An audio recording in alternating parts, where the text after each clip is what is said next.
poco más de un mes, Ron Paul publicó en el site del Mises Institute un artículo titulado El dilema del dólar, hacia dónde vamos a partir de aquí. Podemos decir muchas cosas de Ron Paul, pero no me equivoco si digo que es uno de los principales líderes políticos del movimiento libertario. En el primer párrafo nos dice que es una falacia creer que Estados Unidos tiene una economía de libre mercado. La economía está dirigida por un conjunto de individuos e intereses particulares dentro y fuera del gobierno, incluido el Estado profundo, que controla la planificación económica central. Lo interesante de esta visión es que es la misma visión que tienen los marxistas del capitalismo. Así lo explica Lenin en su obra Imperialismo, fase superior del capitalismo, publicada en 1917. Pero para Lenin, el Estado profundo era el monopolio financiero. Yo no sé si existe el Estado profundo, pero sí que existe el monopolio financiero. Y es así, porque la banca centralizada tiene por ley el monopolio de la emisión de dinero de curso legal. ¿Qué hace el monopolio financiero? Pongámonos en la mente del dueño del monopolio financiero, porque Lenin nos dice a su vez que el dueño del monopolio financiero tiene nombre y apellido. Hace 100 años eran los Rockefeller y los Morgan. ¿No? Pongámonos en la mente de los Rockefeller. ¿Y qué hacemos con el monopolio financiero? En el ensayo que acá voy a presentar, justamente, trato de resolver el problema económico o analizar el problema económico del monopolio financiero. Para eso, analizo el mercado de pianos Steinway, desde una óptica neoclásica, para desarrollar un nuevo modelo de mercado no competitivo que explica una nueva forma de poder de mercado, el poder de especulación. El poder de especulación es la capacidad que tiene un agente de influir en el precio de otros bienes, modificando la cantidad del bien que produce. Un agente con poder de especulación puede obtener ganancias extraordinarias por especulación, comprando y vendiendo el bien sobre el que puede influir en el precio. El especulador no competitivo por antonomasia es el monopolio financiero. Así que el monopolio de la emisión otorga al monopolio financiero no solo poder de señoreaje, sino también poder de especulación. ¿Qué harían ustedes con ese poder? ¿Cómo se resuelve este tema desde la teoría de la acción humana? ¿Cómo se resuelve praxeológicamente? Lo primero que tenemos que responder es si la política monetaria que implementa el monopolio va a perseguir como fin estabilizar el ciclo en pos del bienestar social o simplemente buscará mezquinamente maximizar su propia ganancia independientemente de las consecuencias sociales. ¿Qué creen ustedes que hará? ¿Qué nos dice la teoría de la acción humana? Nos dice que es praxeológicamente consistente que el monopolio actúe como tal y se quede los beneficios monopólicos para sí. Y esa consistencia praxeológica se extiende al monopolio financiero. Fíjense que la teoría keynesiana no contempla este comportamiento maximizador. Por eso es una teoría ideal. Para los keynesianos, la política monetaria sería contracíclica y en consecuencias no habría inflación y no habría ciclos. Pero observamos ciclos de manera recurrente. Entonces la evidencia empírica se contrapone con la teoría keynesiana. Tenemos un monopolio financiero maximizador y lo vemos en los ciclos económicos. Pero ¿cómo maximizamos? ¿Cómo es la regla para maximizar? ¿Qué creen que hizo Rockefeller hace 100 años?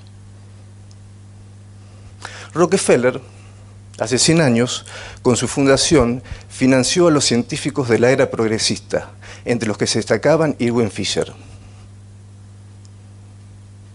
Podemos encontrar un artículo de Rothbard, publicado en 1971, denominado Desenmascarando a Friedman, donde explica los orígenes izquierdistas de la Escuela de Chicago y dice que a la Escuela de Chicago la recomendación era liberar todos los mercados, incluso el laboral, menos el monopolio financiero. Eso es el neoliberalismo. Todos los mercados libres, menos el monopolio financiero. Ese es el tipo de liberalismo de la Escuela de Chicago.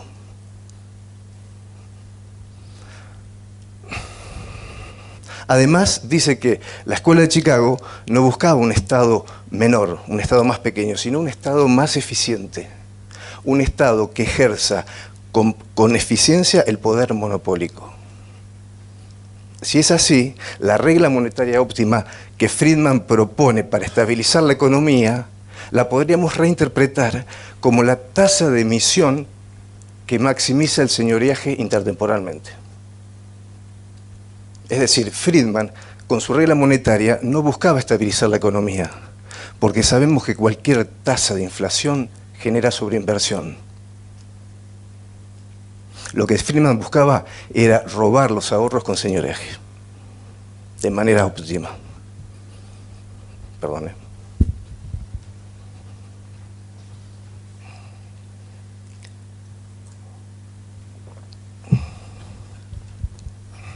Visto de esta manera, podríamos entonces... ¿puedes volver atrás? Bien, visto de esta manera, entonces, podemos, si nosotros agregamos el poder de especulación, podríamos reinterpretar la regla monetaria óptima como la tasa que maximiza el señoreaje intertemporalmente. Pero si el monopolio actuara a la Chicago, lo que observaríamos son ciclos de manera recurrente, pero no podríamos encontrar burbujas en activos específicos, como las que estamos observando, de las .com, de la subprime y todas las burbujas en activos específicos. Para explicar ese fenómeno, podemos recurrir al poder de especulación. Aún bajo el corsé de la regla monetaria óptima, el monopolio podría dirigir el exceso de liquidez a activos específicos y generar la burbuja. Así podremos explicar las burbujas, incluso la de Bitcoin. Pero para entender por qué Bitcoin puede ser una burbuja, tenemos que indagar entonces sobre su origen y su propósito. Y para eso vamos a hacer un poquito de historia. En 2007 apareció Dropbox. Ustedes saben lo que es Dropbox. Podemos tener actualizados los archivos en distintas máquinas al mismo tiempo. En 2008 se publica el white paper de Bitcoin por Satoshi, donde explica la tecnología. Satoshi diseña un sistema de consenso descentralizado. En 2009 aparece WhatsApp. Yo les voy a explicar cómo funciona Bitcoin con un ejemplo de WhatsApp y los van a entender. Imagínense que el panadero de tu barrio arma un grupo de WhatsApp para llevar las transacciones con todos sus clientes. La información queda almacenada y distribuida en los celulares de todas las personas. De manera tal que aquellas personas que acordaron voluntariamente algo y quedó grabado en los celulares, ya no se puede borrar y no lo puede negar. Además, ese grupo podría acordar reglas de convivencia entre ellos y podrían tener su propia moneda. Simplemente definen la cantidad que hay de monedas dentro de ese grupo y cómo se distribuye entre ellos. Nada más que eso. Eso es una moneda electrónica, que es el Bitcoin. Una moneda que está registrada en una base electrónica, en los celulares. La historia oficial señala a los movimientos punk y libertarios como los creadores. ¿Qué creen ustedes? ¿Ustedes creen que si Satoshi fuese libertario permanecería oculto frente a los reiterados intentos de los gobiernos por prohibir o regular el uso? Yo no creo.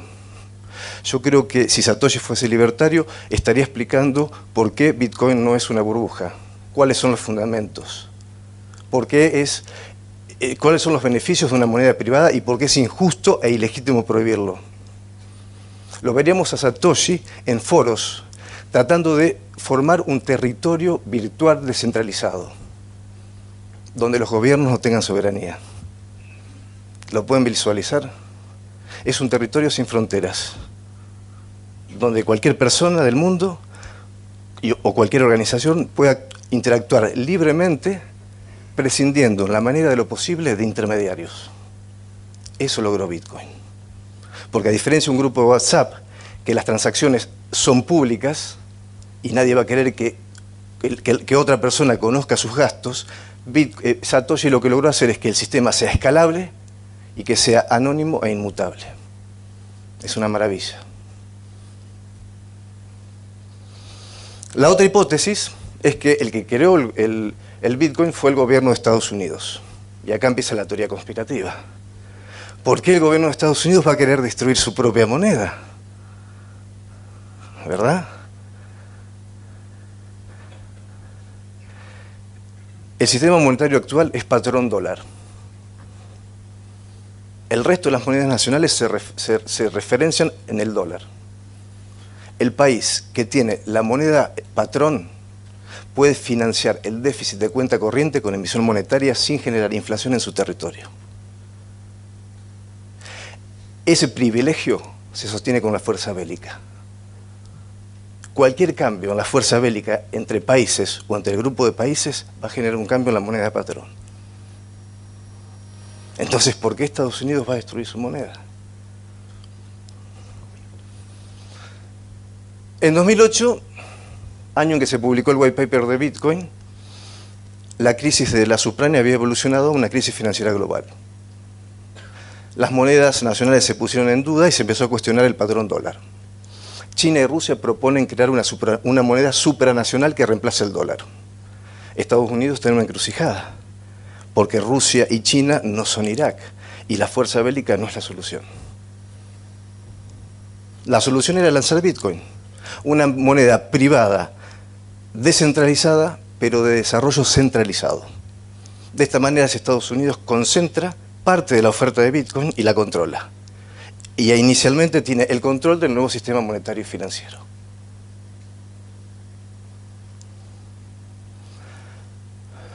Además, la evidencia se corrobora con esta hipótesis. Nunca el gobierno de Estados Unidos intentó prohibir la criptomoneda. Todo lo contrario, las acciones siempre tendieron a validar el sistema de criptomonedas privadas. Sí.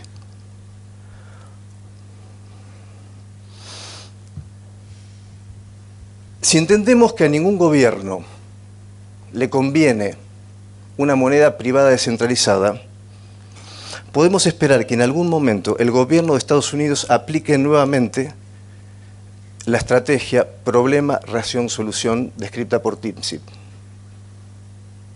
que implica generar un problema, un atentado, una burbuja financiera y señalar a un responsable.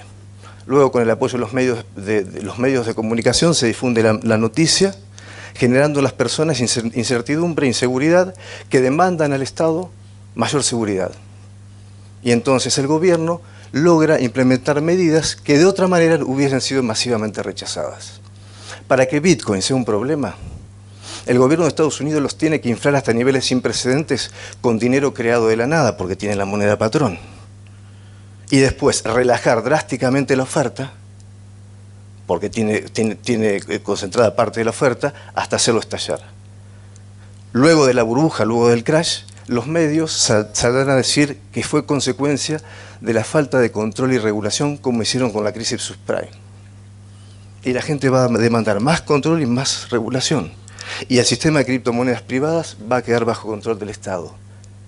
Cada Estado va a desarrollar su propia moneda nacional, pero ahora, con la tecnología blockchain en manos de los gobiernos, estaremos totalmente controlados. Por último, y para terminar, sí, ¿por qué traigo una teoría conspirativa? Para que estemos atentos, que no nos engañen nuevamente, que no nos quieran vender gato por liebre, o Satoshi por Rothbard cuando es Friedman. Y sobre todo, porque ahora es tecnológicamente posible crear una sociedad voluntaria. Y tenemos que empezar a transitar ese camino. El camino de llevar las ideas de la escuela austríaca a la práctica. Nada más. Gracias. Ok, tenemos poco tiempo para preguntas y respuestas, ¿no? Si alguien tiene alguna pregunta. A ver, por allá.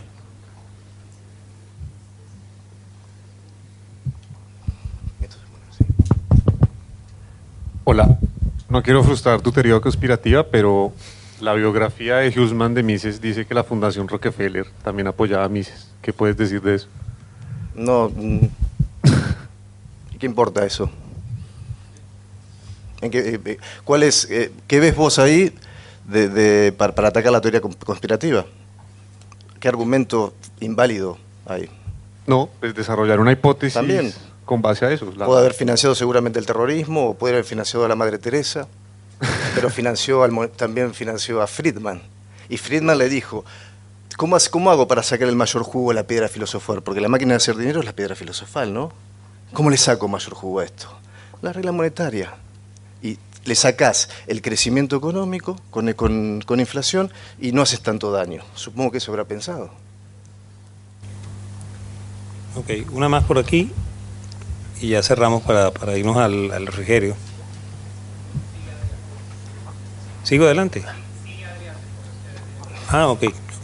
Hay una parte que no entiendo cuando vos decís que la regla monetaria de Friedman sirve para maximizar el señoriaje, cuando la regla monetaria de Friedman habla de un crecimiento de la oferta monetaria que equivale más o menos al producto y las tasas de crecimiento de oferta nominal para maximizar el señoriaje están en general estimadas entre un 20 y un 30% mensual de expansión monetaria. Por ejemplo, en el caso de la Argentina, en el año 89, Carlos Rodríguez había estimado que era un 30% por mes. Entonces, realmente no entiendo nada de eso que estás diciendo ahí. Bueno, lo tenés que madurar un poquito, pensarlo y vas a ver que está bien. Buenísimo, bárbaro. Muy buena respuesta. No, pero te digo, mi teoría es una teoría conspirativa. Pero teoría conspirativa entonces no sirve para nada. Bueno, veremos. A Friedman lo contratan para decirme cómo hago para maximizar el señoriaje, cómo hago para sacarle jugo a la máquina de dinero. Pues podría emitir mucho más para maximizar el señoriaje. No, lo que digo es justamente que no hacen eso. El monopolio no cumple la regla monetaria, por eso tenemos burbujas específicas. Usa el poder de señoriaje y el poder de especulación, las dos cosas hace el monopolio financiero. Hace las dos cosas. Ok, bueno, agradecemos mucho a Fernando Raziga y a los tres participantes de SEADE por su participación, okay, y sigue de seguida Adrián Rabier de nuevo. Okay. Esto es una trilogía. Mañana presentamos a la mañana, a las 11, una tercera parte donde proponemos cómo hacer esto, ¿no? Tenemos una criptomoneda con la cual financiar el desarrollo del territorio virtual descentralizado. Gracias por la atención.